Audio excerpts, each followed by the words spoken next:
which you're saying na mukhang ang personal na pagkagalit ni Marcos mula doon sa political jealousy niya on the aspect of psychological aspect nito ay mukhang nangibabaw doon sa pilitang pagkuha kay Pangulong Duterte. Yes, kasi dati, si BBM, very contradictory yung mga nangyari ngayon sa mga sinabi niya dati na hindi pa siya presidente. Sabi niya noon, we will not coordinate with ICC. Yes, narinig namin yan. And the other one is, again, tinanong siya about sa impeachment case ni VP Sara Duterte and he's the one who, siya yung nag-go signal din doon. If I'm not mistaken, marami din mga nagsabi. Una, sabi niya, Sara Duterte is just a storm in a cup of tea. Yes. She's insignificant. Oh, yes. Insignificant. Yeah, ininsulto pa niya. So, insignificant. So, waste of government resources. Yes, yun ang sabi niya. Tapos, bakit yung anak niya mismo ang unang nakaperma? At sabi niya, wala tayong magawa kasi yun ang kagustuhan ng mga congressman. Nag-usap-usap pala sila.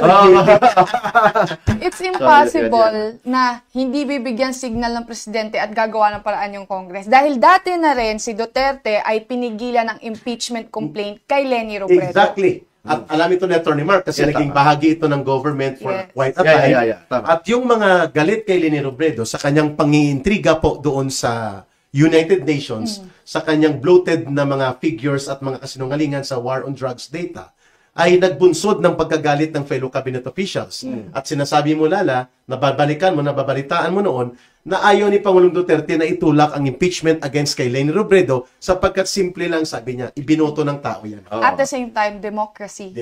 We live in, yes.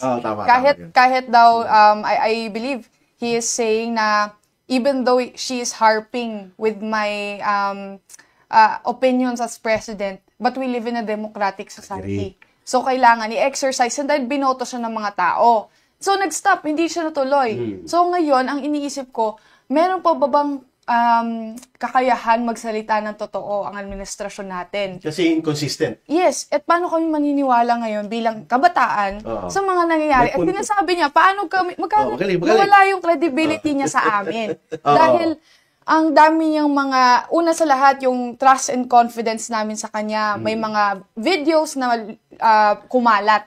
At sitting in a country and I am living here, nagbabayad tayo ng taxes sa ating paraan na kaya nating magbayad.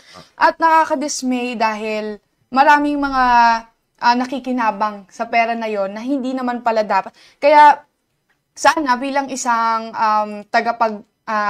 kami yung nakikinabang ngayon mga kabataan sana alagaan kami kagaya ng pag-alaga sa amin noon. Dahil naramdaman ko yon.